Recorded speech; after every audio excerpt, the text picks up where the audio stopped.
Bonjour et bienvenue. Voici quelques idées pour faire entrer des textes littéraires dans votre classe de français. Tout d'abord, vous allez faire le choix d'un extrait ou d'un roman plutôt court, sachant que vos élèves n'aiment pas trop lire déjà dans leur langue maternelle, donc ils trouvent ça encore plus compliqué de lire ça dans une langue étrangère. Donc vous allez choisir un roman ou un texte court qui corresponde à l'âge, au pôle d'intérêt et au niveau linguistique des élèves. Ensuite, vous allez devenir collectionneur. Vous allez collectionner le maximum de matériel possible pour créer un univers autour du texte que vous avez choisi. Des photos de l'auteur, des informations sur l'auteur, d'autres textes que l'auteur a écrits, des affiches, des articles de journaux, des interviews, des vidéos, des extraits de films. Tout est bon à prendre. Cette activité pourra être poursuivie aussi par les élèves. Et puis, si vous avez le roman chez vous ou le texte original, eh bien, vous pourrez amener ce texte en classe pour rendre les choses encore plus tangibles pour les élèves. Planifiez ensuite le nombre de séances qui seront consacrées au texte ou à l'auteur. 1, 2, 3, 4, 5, 6 maximum. Il ne s'agit pas d'épuiser le texte, d'épuiser toutes les idées et d'épuiser les élèves, mais bien de donner envie de lire et planifier pour chaque séance que vous avez prévue les activités que vont faire les élèves. Voici quelques conseils simples. Au lieu de demander aux élèves quels sont les mots qu'ils n'ont pas compris, ou bien leur demander de lire à haute voix un texte qu'ils ne connaissent pas encore, vous allez demander aux participants de faire quelque chose avec le texte. Quelques exemples. Chercher des informations sur un personnage. Qu'est-ce qu'on apprend sur le personnage X? Ou bien sur une thématique. Chercher tout ce qui concerne l'amour dans le texte. Ou bien sur un champ sémantique. Chercher tous les mots en relation avec la nature, par exemple. Ou bien vous allez extraire quelques mots du texte et vous allez demander aux participants d'écrire un texte en utilisant tous ces mots. Et ensuite, on va passer à la lecture du texte d'origine. Ou bien vous allez demander aux élèves de dessiner la scène qui est présentée dans le texte. Et ils présenteront ensuite leur dessin. Ou bien vous allez demander de réécrire la scène présentée dans le texte, mais selon la perspective de notre protagoniste. Ou bien vous allez demander de créer un dialogue entre les personnages. Ou encore de comparer la même scène dans un roman et dans un film. Voici un exemple. Vous allez demander aux élèves de compléter le texte suivant à 2 ou à 3. Voici le texte. À ses yeux, elle est ce qu'il y a de plus précieux, plus que sa famille. Vous vous rendez compte, il lui a acheté alors que je n'ai que 2 pantalons, dont un hérité de mon frère. Ma mère m'a déjà raconté qu'il fait le même cauchemar au moins une fois par semaine. Dans le lit, il tremble, il se tord, il gémit de douleur. Il rêve qu'il... Il panique, il court dans les allées, il essaie de... Mais sa belle ne lui répond pas. Le pire, c'est que cela le réveille en sursaut, en nage, et il court en bas, en slip, pour vérifier si elle... Une fois rassuré, il remonte se coucher. Donc voilà ce texte que les élèves doivent remplir.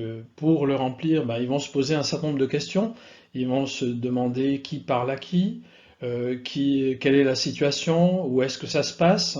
Et puis ils vont également regarder les contraintes plus grammaticales qui sont imposées ici. Par exemple, vous vous rendez compte, il lui a acheté, après il faut obligatoirement un substantif euh, qui va venir.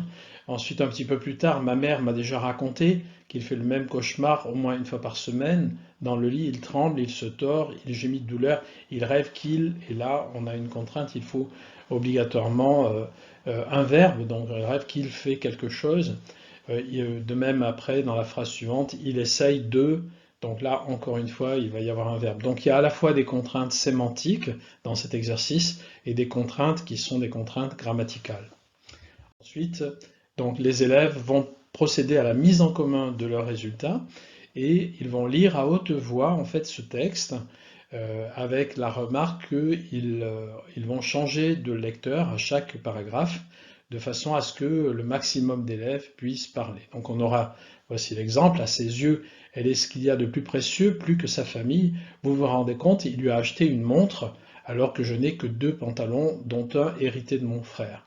Et là, on change de personne qui lit. Et ensuite, donc, on va distribuer aux élèves le texte original écrit par l'auteur, avec quelques surprises, puisque en fait, dans ce texte, l'auteur parle d'une voiture. Hein. Donc, à ses yeux, elle est ce qu'il y a de plus précieux, plus que sa famille. Vous vous rendez compte, il lui a acheté 3 housses neuves pour protéger ses sièges, alors que je n'ai que 2 pantalons, dont un hérité de mon frère, etc. On va ensuite s'intéresser à l'auteur. Donc, il s'agit ici de Yamen Manaï, qui est né en 1980 à Tunis. Yamen Manaï vit aujourd'hui à Paris. Il est ingénieur et il conduit donc à la fois sa carrière d'auteur et sa carrière professionnelle d'ingénieur simultanément. Il a publié plusieurs romans aux éditions Elisade, donc La Marche de l'incertitude en 2010, La Sérénade d'Ibrahim Santos en 2011, L'amas ardent, qui a été récompensé par le prix des 5 continents. Et puis en 2021, donc, il a publié ce livre, Bel Abîme, et il va le présenter, vous le présenter lui-même dans la séquence qui suit.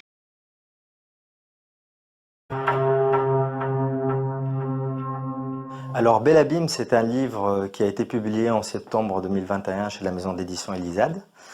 On est dans ce livre avec un jeune adolescent tunisien, il a 15 ans, il est aux arrêts et à travers un dialogue qu'il a avec son avocat et un expert psychiatrique pour préparer son procès, en fait il fait le procès de sa société à travers une radioscopie qui s'attaque à tous les cercles dans lesquels cette jeunesse-là se trouve emprisonnée, que ce soit la famille, les établissements scolaires et par la suite aussi au sens large la société et les gouvernants.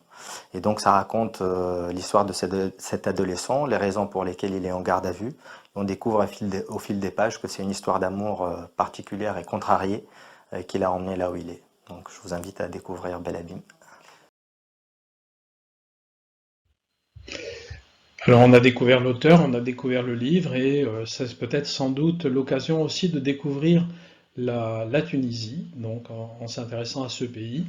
Donc on peut le faire d'une manière simple avec une forme de carte d'identité, en fait avec le drapeau, la situation géographique en fait de ce pays et puis simplement la capitale, Tunis, langue officielle, l'arabe, la fête nationale le 20 mars qui commémore l'indépendance vis-à-vis de la France en 1956, la forme de l'État qui est une république présidentielle et bicamérale, c'est-à-dire qu'il y a 2 chambres, la chambre haute et la chambre basse, le nom du président de la République, Kais Saied, et puis une population de 12 millions d'habitants environ, et la monnaie, le dinar tunisien. Donc une fiche d'identité assez simple pour connaître ce pays. Ou bien on peut aller un petit peu plus loin, puisque dans le livre de Yamen Manaï, eh bien, il y a une critique qui est formulée sur le pays, et donc on va voir ici les points forts et les points faibles de la vie dans ce pays. Cette fiche également est disponible dans le dossier que j'ai préparé pour vous. Nous arrivons à la fin de cette séance. Donc je vous ai préparé un double dossier que vous allez pouvoir télécharger. Donc d'une part, Qu'allez-vous lire cet hiver, qui est la collection d'une quarantaine de romans français publiés entre 2016 et 2023. Et puis également dans votre dossier, toute une série d'idées sur l'utilisation de textes littéraires en classe de français et langue étrangère, sous le texte de Paroles de lecteur, et vous allez retrouver donc les textes que je vous ai également présentés dans le cadre de l'exemple d'utilisation d'un texte littéraire en classe. Voilà, je vous remercie pour votre attention. À bientôt.